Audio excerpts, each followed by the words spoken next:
विचित्र पुष्प। माणिक्यपुरी नाम का राज्य में हर वर्ष वसंत ऋतु के आगमन की खुशी में लगातार 1 महीने तक वसंतोत्सव मनाया जाता था। माणिक्यपुरी पर राजा प्रताप वर्मा का शासन था। प्रताप वर्मा ने एक आदर्श राजा के रूप में ख्याति पाई थी।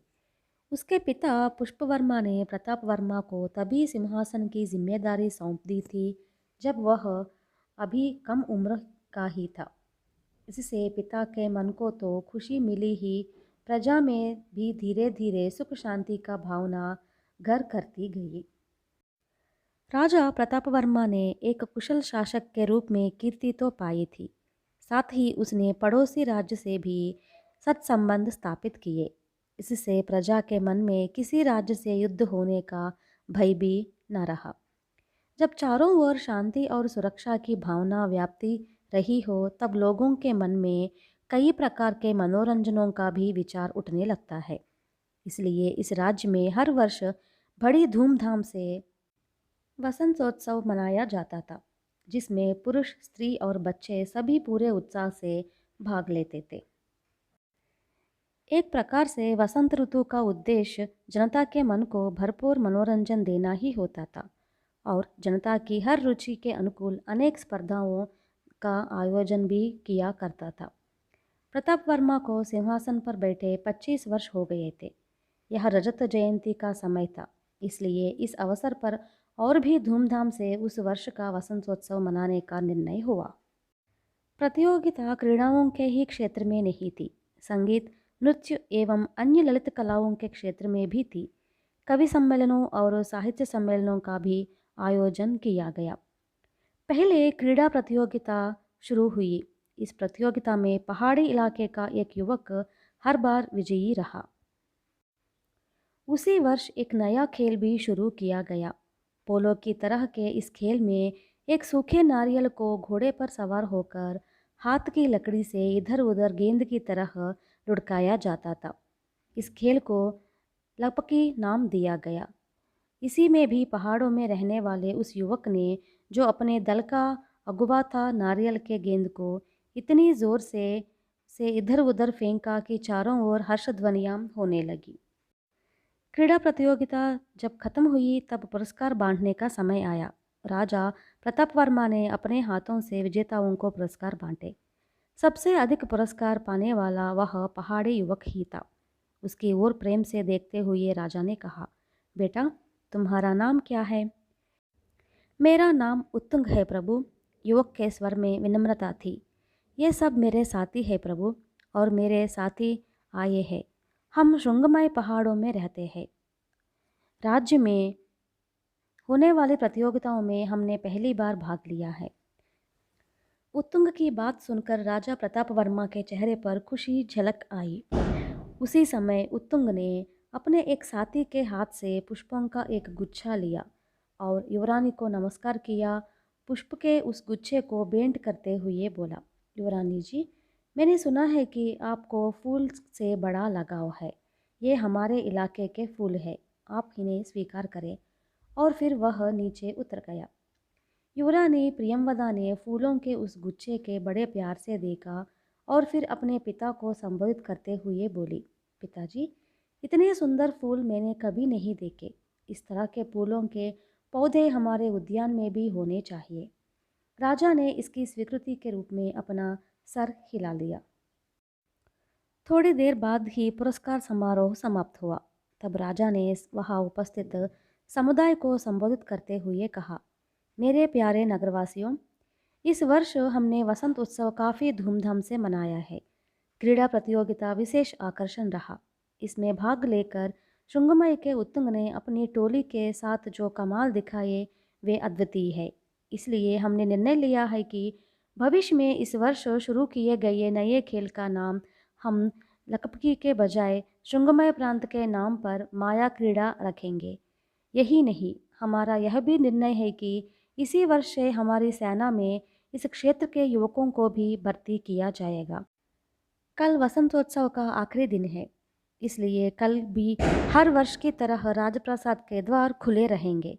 आप में से जो भी कोई यथावत राजप्रसाद में आना चाहे, बेरोक टोक आ सकता है और राज परिवार से भेंट कर सकता है।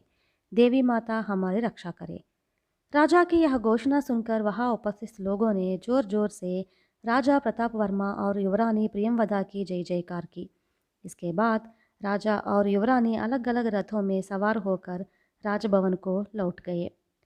महल में पहुंचते ही युवरानी ने फूलों के उस गुच्छे को सजाने के लिए कांच का एक बड़ा फूलदान मंगवाया और उसमें उसे बड़े स्नेह से सजाकर रख दिया।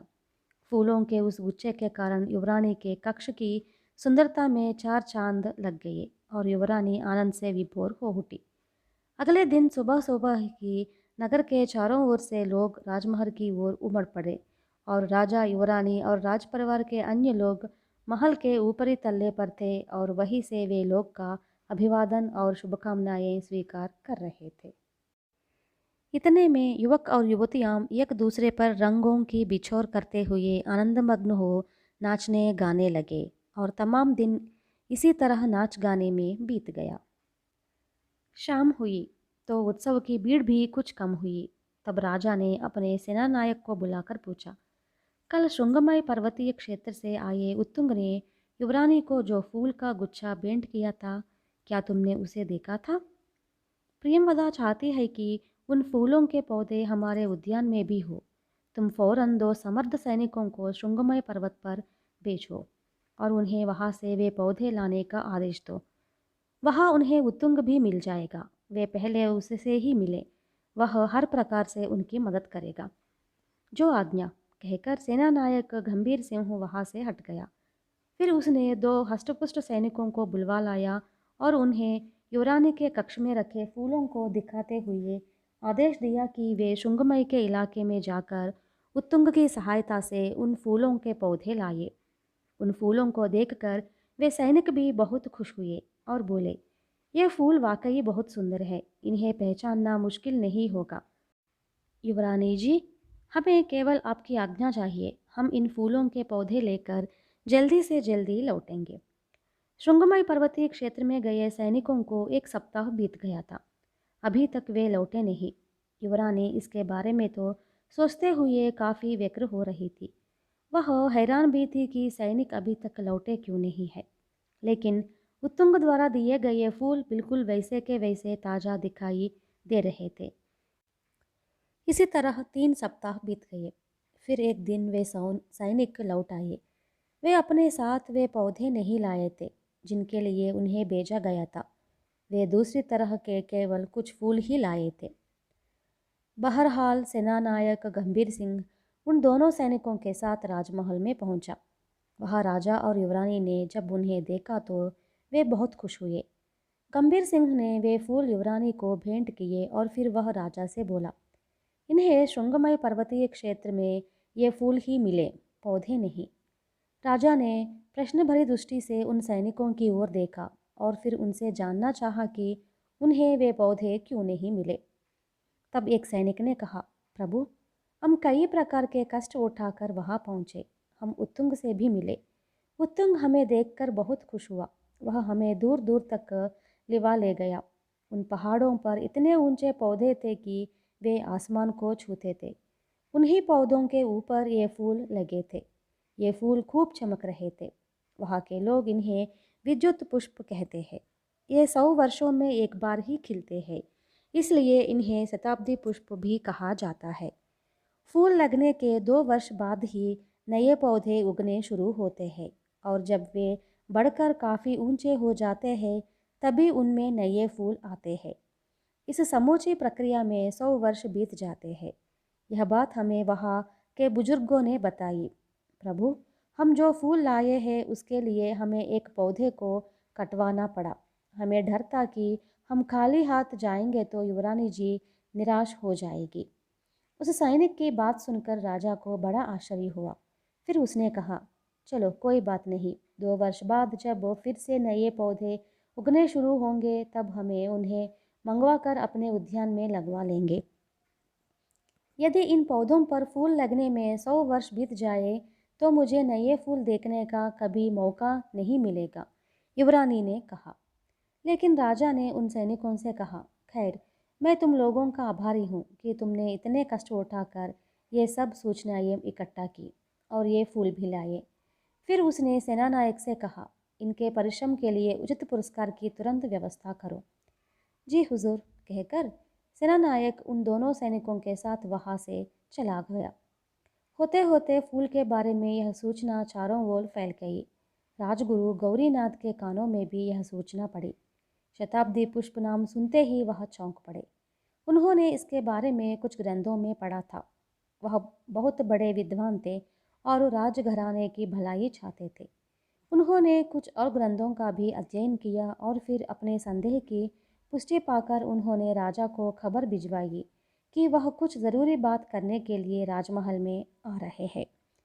राजगुरु के यकायक आगमन के बारे में सूचना पाकर राजा को हैरानी हुई। वह समझ नहीं पा रहा था कि राजगुरु एकाएक क्यों आना चाह रहे हैं। राजगुरु ने जब राजमहल में प्रवेश किया तो राजा ने आगे बढ़कर उनका सत्कार किया और फिर उन्हें उचित आसन देते हुए पूछा, आपके इस तरह अचानक आने का कारण? राजा ने अपना वाक्य बीच में ही छोड़ दिया था। राजगुरु ने उत्तर दिया, एक विशेष सूचना आपको देना चाहता हूँ राजन। मैंने शताब्दी पुष्प के बारे में खबर सुनी है। इस पुष्प के राजमहल में लगने से राजपरिवार और राज्य के अनिष्ट का खतरा है।